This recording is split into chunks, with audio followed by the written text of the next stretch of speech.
everyone, and welcome to Another Bite, where we rewatch the most innovative and intriguing pitches from Shark Tank. I'm Jorie, and I'm joined by the amazing, the adaptable, and the accomplished Ariel. That is such an intro. Hey, everyone. How's it going?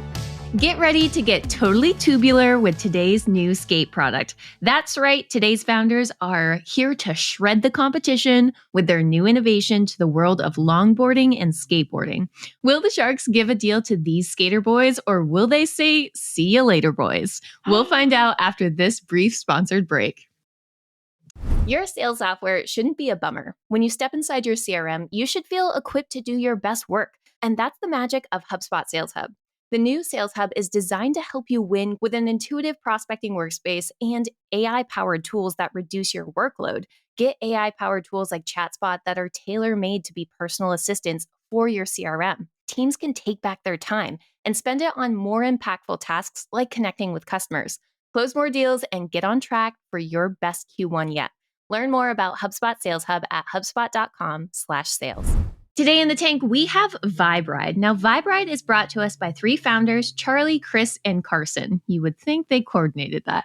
And they are asking for $250,000 for 10% in their business, which is $2.5 million. Vibe Ride is a skateboard braking system that's solving that difficult problem of, you might have hills that you really want to skate down, but you're really worried about wiping out. Well, worry no more, because while historically skateboards have had no brakes, Vibe Ride has designed a board where it actually has a brake built into the wheels themselves. So it's compatible with any existing boards that you might have, but they also come with their own line of longboards and skateboards that have this just automatically built in. It's apparently a super simple system. You just pivot your foot and press down. And they actually demonstrate this by skating down a ramp and braking before hitting one of their friends. So thinking about this product, this pitch, and our founders, Ariel, what are some of your initial thoughts? Yeah, so I love this product. I love that it is definitely a vitamin product for the category. I think what really stands out to me is, one, it solves a very common problem for skateboarding and longboarding. For some Ariel lore, I used to be really big into longboarding in college. I love that for you. Yes, thank you. So much lore on this show.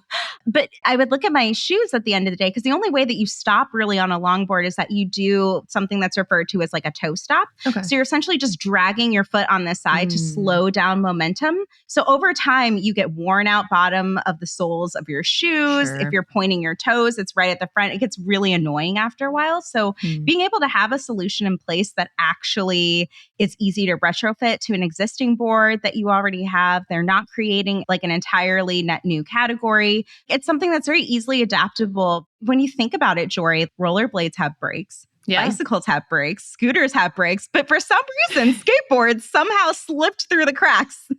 So their pitch to me was just one of the top ones that we've seen so far, right? They made it really short, really clear. The demonstration was super fun and engaging, but they really did a really good job of showing how the product really addresses that need. And I don't know, I felt like I could start to really see it, where it was just it's not that much different from what skateboarders are already expected to do. And I think, honestly, the great sales pitch is showcasing that strong value proposition. And there was that delight factor of that unexpected value of I think it was the guest shark that was how did skateboards slip through the cracks? And the founders, honestly, they were so genuine with this. They were I don't know. And it makes you question it, right? Where it's obviously this should have a solution compared to all of the alternatives. Yes. And also the founders themselves, which you hit on, have such a great dynamic together. You could really see them being very passionate about the product itself and how each of them have their own role. They're kind of their own dream team in some ways. They have a main point of person for logistics, and then the creative feel and aesthetic. And then you have the actual inventor. So between the three of them, they seem like a very powerful trio of founders. It was definitely a very wholesome pitch, because I think Candace was yeah, you remind me so much of my sons chasing after their passions, which is just, I loved this pitch overall. Good start. And I felt like their pitch, it sort of had this like social proof built into it because they all kind of are different slices of extreme sports. So it was like the fact that they like kind of came together and created this solution to an otherwise unaddressed problem. I don't know. I just felt like it was like, okay, it's not just for like extreme sports doers, for lack of better words, but it is something that's vetted by the people that are doing the extreme sports. So that to me was just like that extra bit of something to validate the product. That's a good point in terms of their audience. It's not super niche. Like you don't have to be an extreme sport enthusiast. It could be something of like teaching your child how to find balance on a longboard for the first time and having a brake in place. So there's a lot of uses for this beyond just, the founder persona, which I think makes this a really great product. Yeah, they mentioned that variation in SKUs where they have just for the casual rider who might just need like a slight slowing, slight stop, all the way down to like the thrill seekers. I think they said that this is rated at 50 miles per hour, which was just very fast. I couldn't see wanting to go that fast, but like, that's more of the extreme thing. Jorie, it's a whole thing. They have longboarding competitions that go downhill. Like it's huge. I believe it. So let's take a moment to dive into their costs a little bit, right? So you mentioned that you used to longboard. I was curious on your take. So this is retailing from anywhere between like $139 to $259, I believe was the highest one they mentioned on their pitch specifically. They have 63% margin. As someone that may have been more of that casual persona, although maybe you were into extreme sports, what were your thoughts initially on that price point? Because I don't know anything about this as a product market. How does this compare to the rest of the market? As an accessory, I think it's fairly priced, just given the fact that it does provide brakes and provides like basically a new service. You can get wheels that are maybe like higher off the ground and like kind of adjust based off of your riding style, whereas this is kind of like a tool that's utilized not just for a specific style, just for your overall riding experience. I actually think so was the price and the fact that they already had utility patents. I think those were the two things that kind of sold me. I bought my longboard about 10 years ago for $300 for like a full custom board, wheels, axles, everything. So this is very well priced if you get it with the board. Sure. And honestly, it may not be as big as one of the name brands of like a Lanyard, but it still looks like a fairly decent quality of board and is a really good entry level potentially for folks that don't want to spend too much on a full custom deck or all the bells and whistles. So I think this is really competitively priced. So you mentioned that this was a vitamin. I think as we start to dig into these entrepreneurs and what they've done so far, it becomes really clear with their sales. So this was on the most recent version of Shark Tank, or one of the most recent episodes of like the 2024 season. And they had only really been doing pre-sales. So it's a very new product for 2 months.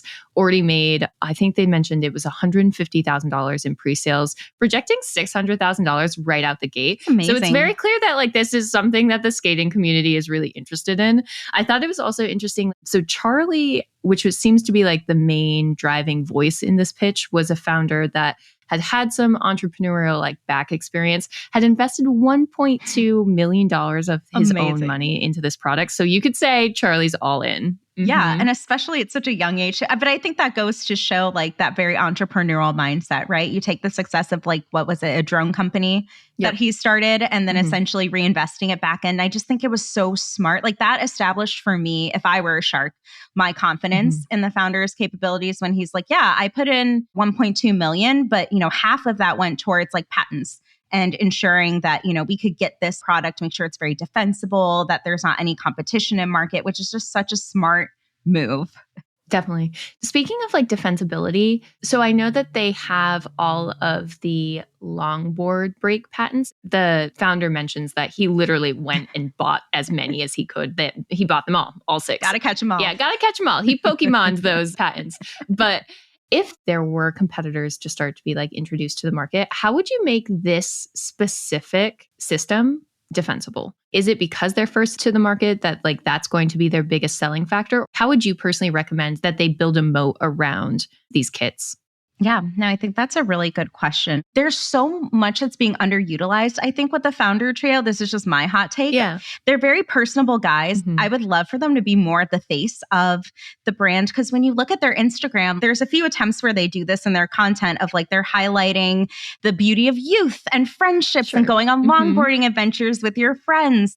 I think there's something really special that they have there as like a founder group that they should tap in and highlight into more. So it's almost becomes like a personal brand leaning into, you know, their company. So in some ways, I think of like Mr. Beast as like my first like go-to person. But like when you have that type of content, I think a lot of people watch that. It's a great way to elevate your brand without coming across as too promotional. It's a great way to create that emotional connection. So I think for them, what I would encourage them, and I think they're starting to do that now, just continuing to flesh out that suite of products that they have to ensure that they're not falling into that, hey, we just do brakes. This is all that we do. And then competitors come into market. And they do brakes too. Yeah, exactly. So I think they would actually benefit well from expanding to like other areas, basically anchoring it around the founders. And I love that idea of almost like personality-based marketing too, especially because the founders, they're very dynamic. You have one that's very much like the driving force, the ideas guy. And then you've got the engineer that's like, okay, logistically, how are we going to do this? He's managing the warehouse, the supply chain. And then you have the creative that's bringing all of this brand design experience, seems to be like the marketer, if you will, of the three of them. And I agree. I think if they really leaned into the friendship group, how they're different, but then in the different various parts of their website, their strengths as well, that could be like a really fun take on like how they could continue to lean into their personalities and what makes them such a winning trio. But it wasn't just us that was convinced. The Sharks loved them, right? I mean, they really captured the Sharks really quickly. I think they're a charismatic kind of trio of founders. And it also helps, I feel like they came really prepared with their numbers and knew what they wanted, knew what was too much. Mark had started asking for 15% for that asking price of $250,000. And it was the first time that I feel like a founder challenged the Sharks and the Sharks didn't know what to say. Cause like, I think it was Charlie was like, why do you want 15%? And Mark didn't have an answer. And he was like, because I'm a shark. Because I'm a shark. Yeah. It's just like, you very rarely leave Mark Cuban like speechless. Speechless. Yeah, exactly. So I feel like immediately the founders had let that upper hand. It's very clear that Mark was very interested in this product. So they ended up sealing the deal for $250,000 for 12%. And walked away ultimately with a Shark Tank deal. There weren't any real major obstacles or red flags when it came to dealing with the Sharks. I think they walked in knowing that it was Mark Cuban that they wanted, and ultimately they got him. Ironically, it was all gas, no brakes. Gas, gas, gas.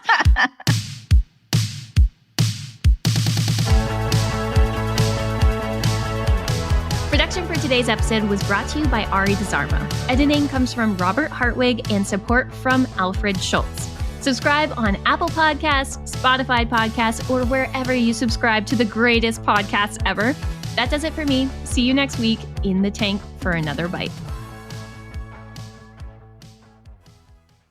Everyone is looking for help in sales, yet so few people are willing to give it. That's why I want to tell you about the podcast Surf in Sales, brought to you by the HubSpot Podcast Network. Hosts Richard Harris and Scott Leese have teamed up to bring their best advice for sales reps and leaders so sales professionals can be the best at their craft. Each episode is a hilariously honest, irreverent, and insightful conversation about what they see salespeople doing right and what they see them doing wrong. And yeah, there will be the occasional surf story as well. So if you hate buzzwords, but you love 100% transparency, you'll love Surf in Sales. Listen to Surf in Sales wherever you get your podcast.